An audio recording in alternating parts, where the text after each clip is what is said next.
My name is Vaughan Smith. I'm a freelance journalist. I was the founder of the Frontline Club.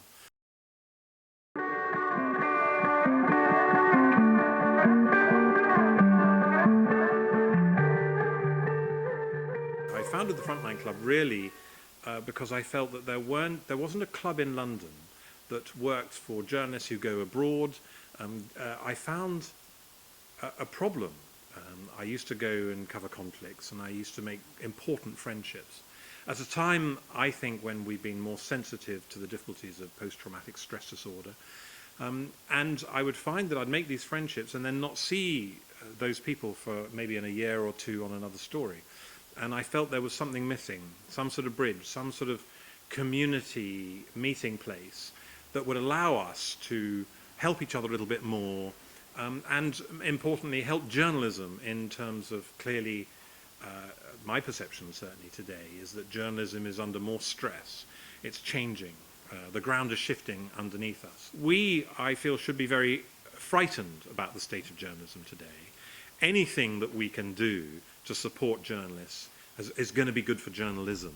And particularly freelancers today. I'm passionate. I was a freelancer. I'm passionate about freelancing. My purpose, fundamental, primary purpose at the Frontline Club was to do something to help the up-and-coming freelance community as it meets the old mainstream industry and merges. I want to ease that transition. I want to make it easier for freelancers to become the mainstream in a way that has one prime objective, and that is to support the journalism that we believe in, journalism of a standard, journalism that subscribes to the values that are traditional. I think what happened during my time as a journalist is we've become much more aware of the mental stress as well as the physical stress. We've seen more and more journalists get killed in their work. We've seen the stories we cover get more dangerous. Bosnia, for example, I remember Bosnia was very dangerous. It seemed incredibly dangerous at the time, but look at Syria now. And there's a difference, and many things that have changed.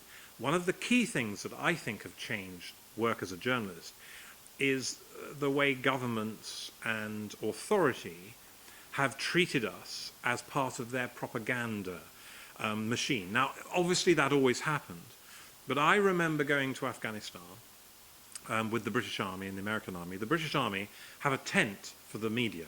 They call it media ops, media operations. What that means to me when I walk in the tent as a journalist is they have an operation where I'm the subject of that operation. So they're trying to have an operation against me, against the press. It's about using us. We also, this club was formed at a time, I think, when governments and corporations were increasingly using public relations. There are more people in public relations than there are in journalism by maybe 10 times in this country. And then you look at journalism. How many people are journalists, and what does that label, what does that job mean? How many of those people who call themselves journalists are proper critical journalists who attempt to find the truth and embarrass power if it's needed? And you suddenly find that we are a very small group of people trying to tell the truth against a very large, well-funded array of people paid by our governments, paid by corporations, designed to say, well, at best, part of the truth. One side, a side that supports the government, the power, the politician, the corporation. So, yes, I mean, I think we are facing a problem where, yes, we need to care for the journalists. So what I tried to do there is explain why it's got more dangerous, or one of the reasons it's got more dangerous. But those dangers are now better understood to be mental danger as well as physical danger. And we've seen the numbers go up and up and up and up.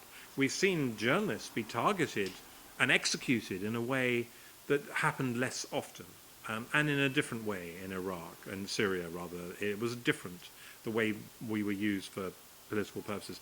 And of course, this is all related to the internet as well. It's one of the problems we have reporting in the internet age. And there are many problems reporting in the internet age. One of them is the risk, physical risk and mental risk to journalists.